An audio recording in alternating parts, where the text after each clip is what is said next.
ছোট মাছ চচ্চড়ি খেতে আমাদের বাসায় সবাই অনেক ভালোবাসে। তো আসসালামু আলাইকুম, আমি সানিয়া আফরিন আছি আপনাদের সাথে। তো আজকে আমি এই ছোট মাছগুলো চচ্চড়ি করব। দেখছেন খুব সুন্দর করে পরিষ্কার করে আমি ধুয়ে পরিষ্কার করে নিয়েছি এবং সেটা আমি একটু মরিচের গুঁড়ো আর হলুদের গুঁড়ো দিয়ে আমি সেটা মাখিয়ে ফ্রিজে রেখে দিব। আর এই ফাঁক দিয়ে আমি বাকি যে জিনিসগুলো লাগবে সেগুলো গুছিয়ে নিব। এটা মিক্স করে রাখার এই কারণ হচ্ছে মাছটা যেহেতু আমি ভেজে নিচ্ছি না, সেহেতু এটার কালার আর এটার ভিতরে মশলাটা খুব ভালোভাবে যাবে। তো আমি এই যে বাকি উপাদানগুলো কেটে নিলাম। পেঁয়াজ, কিছু দুইটা আলু, রসুন, কাঁচামরিচ এগুলো আমি কেটে নিয়েছি। তো পর্যাপ্ত পরিমাণ তেল দিয়ে নিলাম।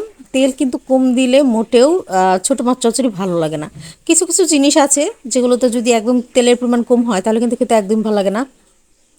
তো আমি এর জন্য পরিমাণ মতো তেলটা দিয়ে নিলাম। তো তেল দেওয়ার পর এই যে আমি সব পেঁয়াজ এখানে দিয়ে দিব, যতগুলো আমি পেঁয়াজ কেটেছি। তো পেঁয়াজ আলু সব একসাথে আমি দিয়ে দিব, কাঁচামরিচও দিয়ে দিব। সব দিয়ে আমি ভালো করে এখানে ভেজে নিব, তেলে আমি সুন্দর করে এটা ভেজে নিব। আমার বাসায় বিশেষ করে আমার বাবা খুবই পছন্দ করে এই ছোটো মাছ চচ্চড়ি, আমার মামাও অনেক পছন্দ করে। আসলে এই ছোটো মাছ চচ্চড়িটা আমাদের বাসার অনেকে অনেক পছন্দ করে খেতে, কারণ ছোটো মাছ চচ্চড়ি খেতে আসলেই খুবই দারুণ। আর ছোটো মাছের কিন্তু উপকারিতাও অনেক বেশি।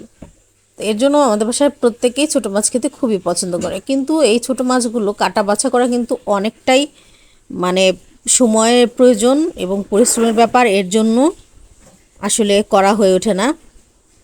তো যাই হোক, এই আমি একটু জিরে গুঁড়ো দিয়ে নিলাম, জিরে গুঁড়ো আর হচ্ছে পাঁচফোড়নের মশলা দিয়ে লবণ দিয়ে আমি এটা ভালো করে কষিয়ে নিচ্ছি।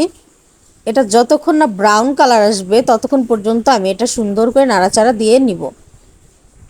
বাকি মশলাটা আমি আরেকটু পরে দিব, কারণ আমি কিন্তু হলুদের গুঁড়ো মরিচের গুঁড়ো দিয়ে মাছগুলো সুন্দর করে মেখে রেখেছি।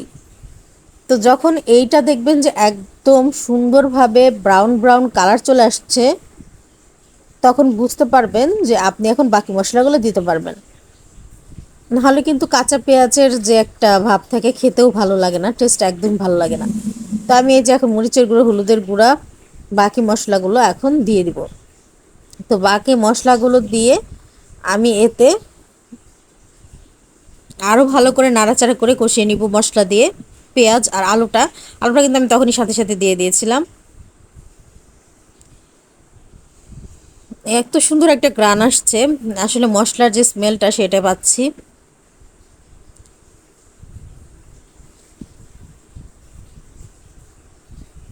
অনেকে অনেক ধরনের মশলা ব্যবহার করে, তো এটা আমি তেমন মশলা না, আমাদের যে রেগুলার খাওয়ার মশলাগুলো সেগুলোই ব্যবহার করছি। তো আমি যে এখানে এখন মাছগুলো দিয়ে দেবো, যে আমি মাছগুলো যে ফ্রিজে রেখেছিলাম মাখিয়ে, সেই মাছগুলো দিয়ে দিচ্ছি। মাছগুলো দিয়ে দেওয়ার পর আমি সেখানে সামান্য পানি দিয়ে দিচ্ছি মাছগুলো সেদ্ধ করার জন্য, কারণ আমার পেঁয়াজ আলু কষানো হয়ে গেছে। দেখুন কত সুন্দর একটা কালার চলে আসছে।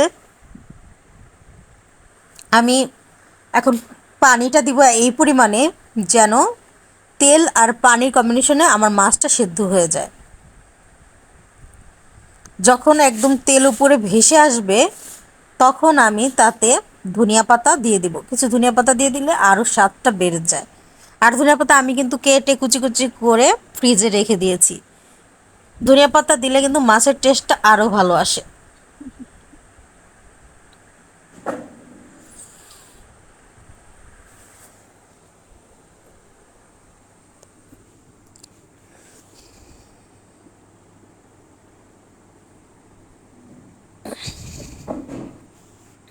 এদিকে আমার মাছটা প্রায় হয়ে গেছে, আর বেশিক্ষণ সময় লাগবে না মাছটা হতে।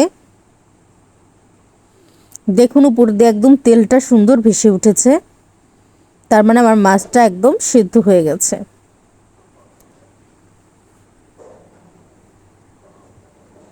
এই মাছটা খেতে এত অসাধারণ, গরম গরম ভাত দিয়ে খেতে খুবই দারুণ লাগে। এইভাবে মাছ যদি ছোট মাছ চচ্চড়ি করা হয়, মানে যে কোনো কেউ অনায়াসে অনেকগুলো ভাত খেয়ে উঠবে। তাই এই ছোটো মাছ চচ্চড়িটা এইভাবে করলে তেল তেলে যে ভাবটা থাকে, তেল আর এই মাছ দিয়ে সুন্দর করে আপনি অনেকগুলো ভাত খেয়ে উঠতে পারবেন। মুখেও যেমন সুস্বাদু লাগবে, খেতে ঠিক তেমন এটা রান্না করাও কিন্তু একদম ইজি, এমন কঠিন কিছু না যে রান্না করা কেউ পারবেন না। আমি আমার ভাব মতো দেখালাম। তো এই যে দেখেন একদম যখন তেলটা উপরে চলে আসছে তখন আমি এটার চুলাটা বন্ধ করে দিব, মানে আমার রান্না হয়ে গেছে। এখন শুধু খাওয়ার পালা। এখন আমি গরম গরম ভাত দিয়ে এটা খেয়ে উঠবো। তো ভালো থাকুন সবাই।